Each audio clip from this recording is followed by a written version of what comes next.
One of the movement's greatest moments of triumph, however, came in August 2010.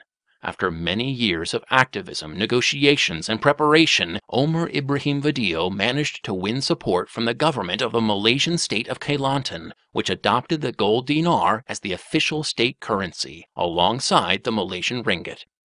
Special coins were minted under the global overseeing body for all dinar and dirham coin products, the World Islamic Mint. These coins possessed enhanced security features and came embossed with the state emblem and government of Kelantan inscribed on them.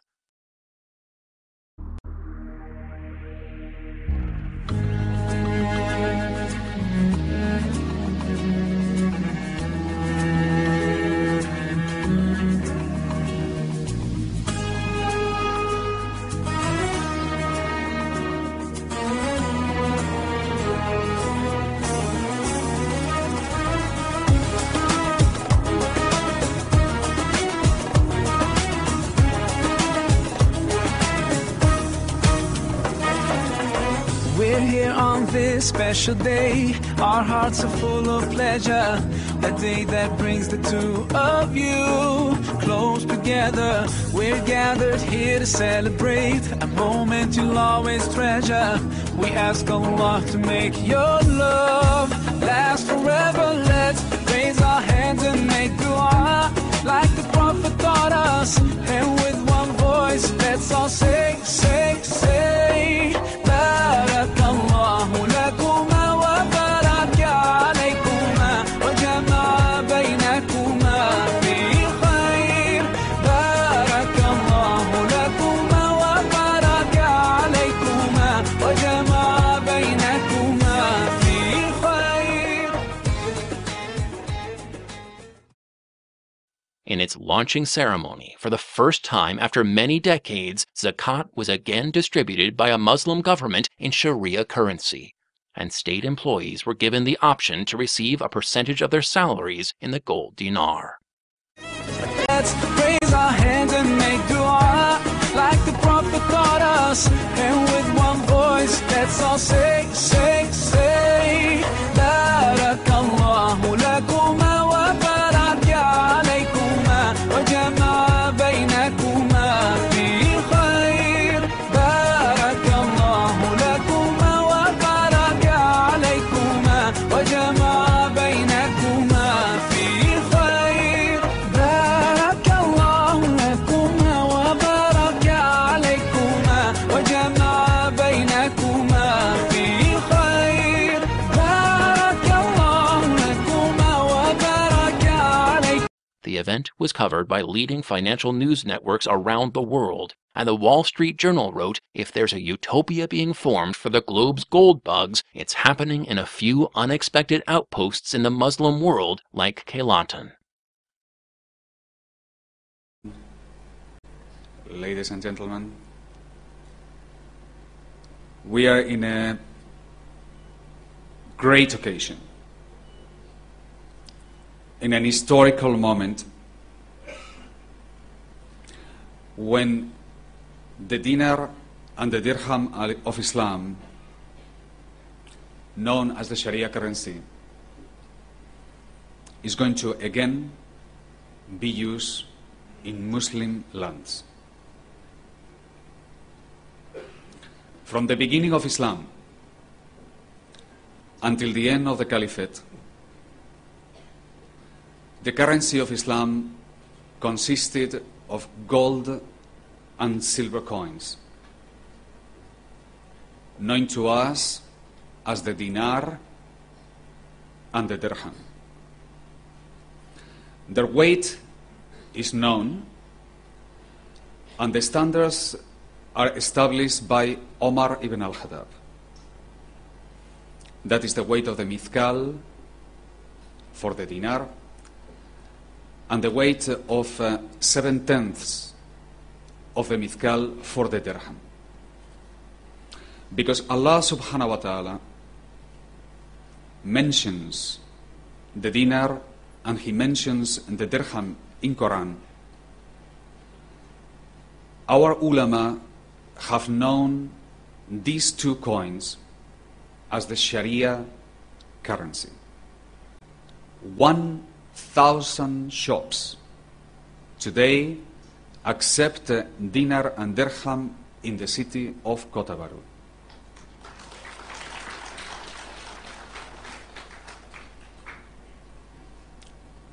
The government has undertaken to offer on a voluntary basis the payment of 25% of the salaries in gold, dinar and silver dirham.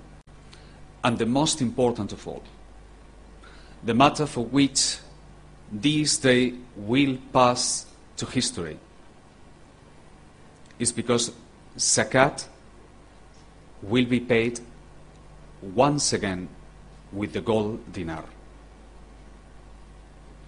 As you know, zakat must be paid in ayn. Ayn means tangible merchandise, like rice, like gold, like silver. And it cannot be paid using any debt or liabilities. By bringing the gold dinar and paying the zakat with gold dinar, we are bringing back again the sunnah of paying the zakat using the gold dinar and the silver dirham of the Sharia. And this event is an event that it will be heard throughout all the Muslim world, because the dinar and the dirham is not only the currency of Kelantan. The dinar and the dirham is the currency of all the ummah. In Kota Baru, as well as in Jakarta, as it is in Medina or Mecca, in Karachi or Rabat, one gold coin, one gold dinar is the same. And in the same way that the euro represents the currency of the European Union, the gold dinar and the silver dirham represent the union of the Ummah of Islam. The Kelantan launch created a domino effect in the region, with the Sultan of Sulu expressing his own interest to follow suit. Sheikh Abdul Qadir described it as the single most historic moment for the Muslim Ummah in the 21st century. Assalamu alaikum wa rahmatullah. I send all my greetings to the dear friends and the great community of the Muslims of Malaysia. This is a very important day. In fact, you cannot overestimate how important a day it is. If one is to be historically correct, this is the most important day since the abolition of Sultaniya among the Osmanli. You must know that Omar Pasha, Haj Omar Badinio, has been working on this matter not for a few years, but for almost 2 decades. He started this matter by taking the Muwatta, observing its rules, and translating them, let us say, into application within the modern financial system that we have.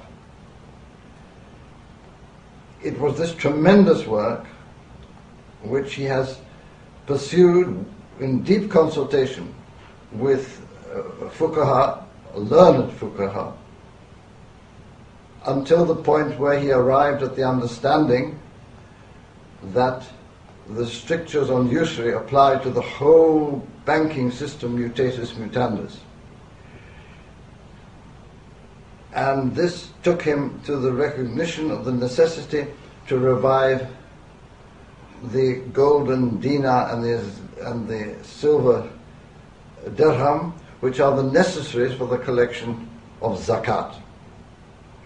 Now, the decision of the government of Kelantan, working with Omar Pasha as their financial advisor and guide and designer, this historical day has arrived. You must understand that this is the first time that a Muslim state has decreed the minting of what is the Sunnah and also the practical solution to the disaster of finance capitalism, which is presently engulfed the whole world.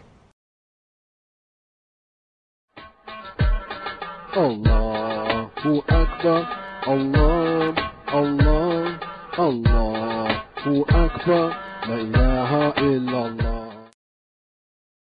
The Gold Dinar movement has also reached the United Kingdom, with a dinar exchange set up there in partnership with eDinar and Wakala Nusantara.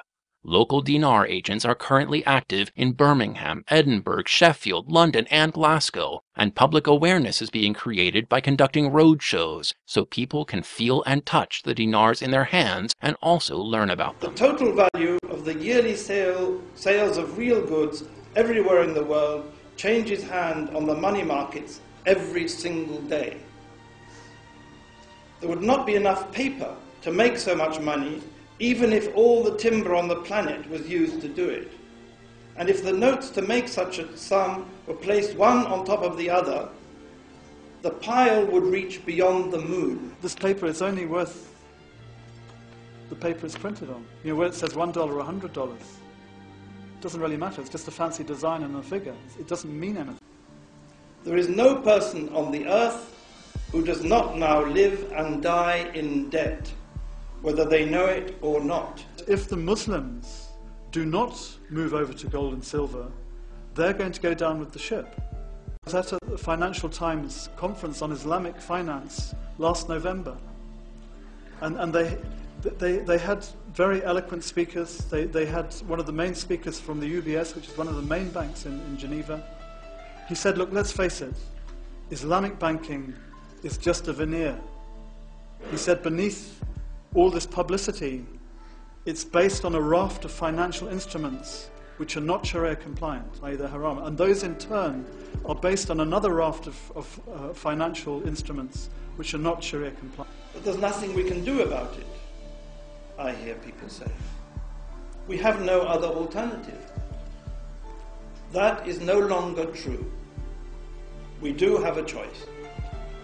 There is something that we can do, but that something can only be found within the parameters of a functioning Muslim community. Islam alone is now able to uphold the authority of divinely revealed law and provide the means for cutting through the magical deception of the usurer's all-enveloping web. The gold dinar will put economic power back into the hands of ordinary men and women where it belongs. Board the ship of the Sunnah and be rescued by it. And as far as economics is concerned, the gold and the silver is the answer. This gold dinar is the answer. This silver dirham is the answer. This is Islam in practice. This is divine guidance in action. What you see is what you get. These were minted back in the last century, back in about 1995, I think. At that time, this gold dinar you could buy for £35. Now, if I want to sell it, it's £135. Allah says in the Quran, Allah and His Messenger have made war on riba. Now, who has won any war against Allah and His Messenger? No one. No one has won that war. Whatever war you're talking of, Allah and His Messenger have always been victorious. If they hadn't been victorious, we wouldn't be sitting here today. So this thing is not going to happen overnight, but it requires our participation and it requires urgent action. So on a step-by-step basis, what in fact needs to happen is that there needs to be availability of gold and silver from city to city, town by town, in the whole of the United Kingdom, so that we have the availability of people that can transact and they can exchange their paper, their worthless paper, into valuable gold and silver which is protected by time.